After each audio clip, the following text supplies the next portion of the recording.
Dinero. Greetings, family, and welcome to another episode of Wake Up Africa. My name is Dr. Mumbi.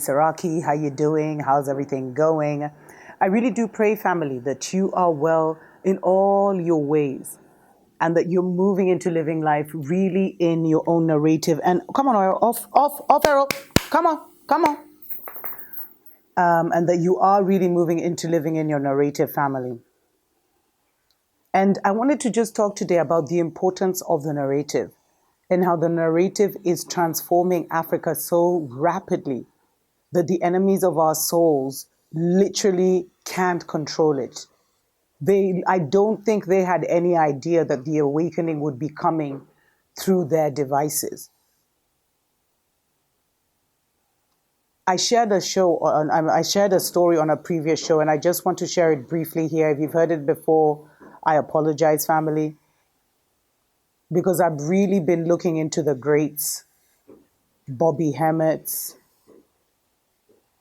Hayes. I mean, many. Serious News Media is a great place to find them, family.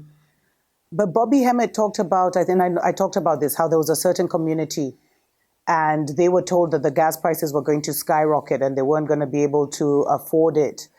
And so that winter, the temperature refused to drop. And it was because all these melanated city, because it was primarily a poor neighborhood. That's what Bobby Hemmett was talking about. And he said, because the Black people in that community would have frozen to death, their mere desire for it to stay warmer so that they didn't have to buy the gas kept the temperatures warmer. For so long, there's been three major information tactics that have been used against Africa or the motherland. Disinformation, whitewashing our information, and then having us totally switch to their reality, to living on their information, where we celebrate their holidays. Like now, Kenya has a 4-day holiday because of Easter, and then a couple of weeks later, we have another holiday because of the end of Ramadan. It's like they have put us on their cycles, and we have fallen so much spiritually that we don't over and inner and understand that these festivals, which our ancestors and our ancient ones loved participating in, were all about harnessing energy. They had a lot to do with a lot more than just harnessing energy, opening portals, moving between worlds. There was so much, we were so advanced, family. The people who are running this world right now do not even have the intelligence or the imagination to over and in and understand that. They literally don't. And their DNA doesn't go back far enough for them to have that in their Akashic records or in their memory. The ancient ones have come back to build the ancient future. And what has done more for Africa than any politician, than any leaders, than any wars, than any charity, than anything, has been us reconnecting our motherland with our family in the divided states, our family in the divided kingdom, our family in Asia, our family in Australia, our family in the Caribbean. Hey, I can't forget the Caribbean. Having our people traveling, having our African brothers and sisters traveling to Caribbean, showing us what life is there, showing us our commonalities. Like there has been such a massive mental shift. Because I don't know if you remembered me doing a story a couple of years ago, family, where I was talking about how they had invested so much in getting a mobile phone in every single African young person's hand. And so there was a joke in some villages, everyone had a mobile phone, but no one had access to clean water. But somehow, and this has to do a lot with radiation and all this stuff. Do your research. All the knowledge is there. But somehow, family, the fact that everyone Even the youth in the village has now their so-called smartphone. It's triggering, it's already triggered the awakening. The awakening is just gaining momentum. More and more people are seeing the matrix. More and more people are seeing the pattern. And so having puppet leaders is not going to work anymore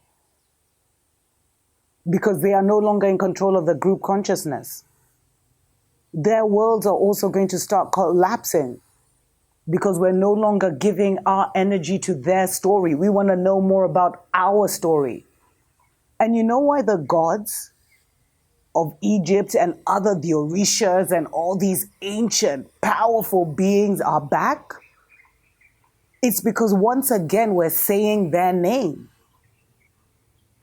Once again, whether we're trying to discover who they are, whether we're chanting to them, whether we're praying to them, the name of Sekhmet, the name of Yemaya, whether you want to say it's this or that, and even other names that are revealed to us of even more ancient, powerful, which would gods and goddesses, literally, if we were to see them today, we'd be like, whoa, we'd be bowing, we'd be crying, we're not even on the vibration to connect with them.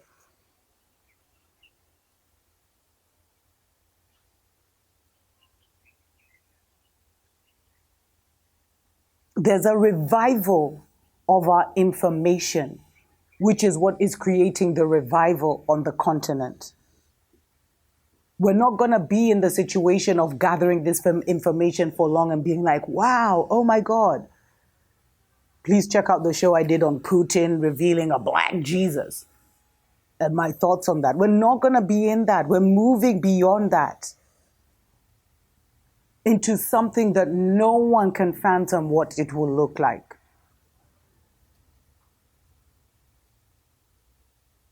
And that reminds me, and I want to remind you, family, that as our minds are awakened, our world is awakened. And no one outside of our world can really see what that's going to look like. But it's like they say, you get the leaders you deserve. You get who you are. Even in relationships, you get who you are. You don't get what you want, you get who you are. So we're always trying to change who we are. And as Africa changes who we are, even the leaders. And let me end on this, family. There's a wise man I met once. And he was telling me,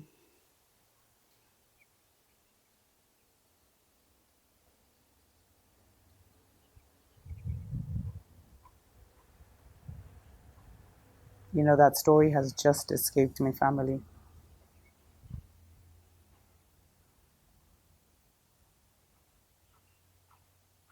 Thanks to every single person that supports us on Patreon. We appreciate, love you so much. Definitely consider supporting us on Patreon or sending us a love donation through PayPal. Until next time, tuko pamoja.